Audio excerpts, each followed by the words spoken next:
Fitness সনদ থাকা বাধ্যতামূলক। দেশে এমন যানবাহনের সংখ্যা প্রায় 17 লাখ। এর মধ্যে 6 লাখের বেশি অর্থাৎ নিবন্ধিত 36% বেশি আনফিট।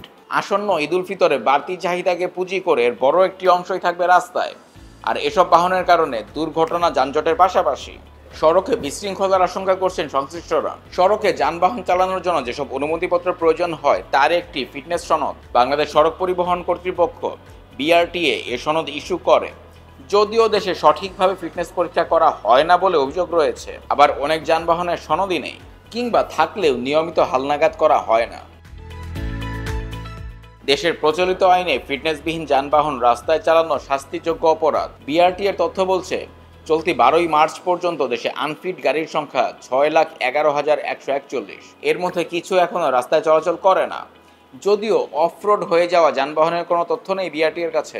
বিআরটিএর হালনাগাদ তথ্য পর্যালোচনা করে দেখা গেছে 20,868টি বাস, 11,185টি মিনি বাস, 57,041টি ট্রাক, 73,007টি প্রাইভেট কার, 30,538টি মাইক্রোবাস, 72,159টি পিকআপ ভ্যান, 39,591টি ট্রাক্টর, 14,383টি হিউম্যান হলার, 3,811টি অ্যাম্বুলেন্স, 2,05,647টি অটোরিকশার ফিটনেস বা হালনাগাদ ফিটনেস সনদ নেই। হাইওয়ে পুলিশ ও পরিবহন বিশেষজ্ঞরা বলছেন, আনফিট গাড়ি দুভাবে মহাসড়কের প্রতিবন্ধকতা তৈরি করে। প্রথমত, ব্যস্ত মহাসড়কে হঠাৎ বিকল হয়ে পড়ে, এতে আরোহীরা সমস্যায় পড়েন। সেই সঙ্গে সড়কে পড়ে থেকে বিকল গাড়ি যানজটের সৃষ্টি করে। দ্বিতীয়ত, আনফিট গাড়িতে দুর্ঘটনার ঝুঁকি থাকে বেশি।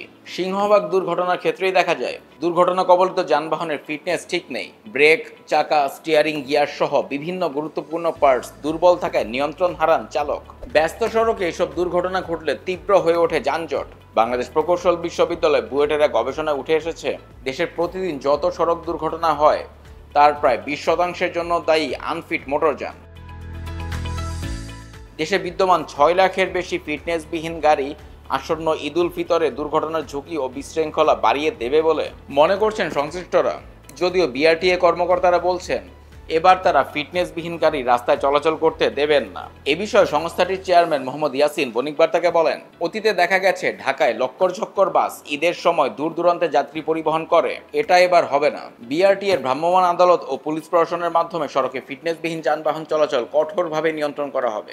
দেশে বর্তমানে নিবন্ধিত যানবাহনের সংখ্যা 62 লাখের বেশি। এর মধ্যে প্রায় 46 লাখ মোটরসাইকেল। রাস্তায় চালানোর জন্য মোটরসাইকেল ছাড়া সব ধরনের যানবাহনের ফিটনেস সনদ নেওয়া এবং তা প্রতি বছর নবায়ন বাধ্যতামূলক।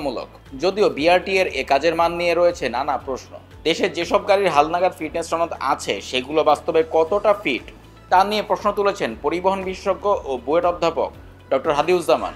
এ প্রসঙ্গে তিনি বণিক বার্তাকে বলেন, দেশে যে প্রক্রিয়ায় যানবাহনের ফিটনেস সনদ দেয়া হয় সেটাই গলদ রয়েছে। প্রায় সব জেলায় যানবাহনের ফিটনেস পরীক্ষার যে পদ্ধতি তা মূলত পরীক্ষক কেন্দ্রিক।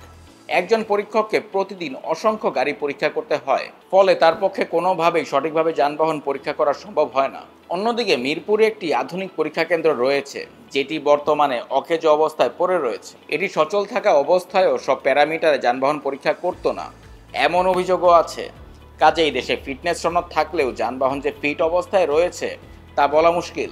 শুধু ঈদের মৌসুম নয়, বছর জুড়েই ফিটনেসবিহীন যানবাহনের বিরুদ্ধে ব্যবস্থা নেওয়া উচিত বলে মন্তব্য করেন অধ্যাপক হাদিউজ্জামান।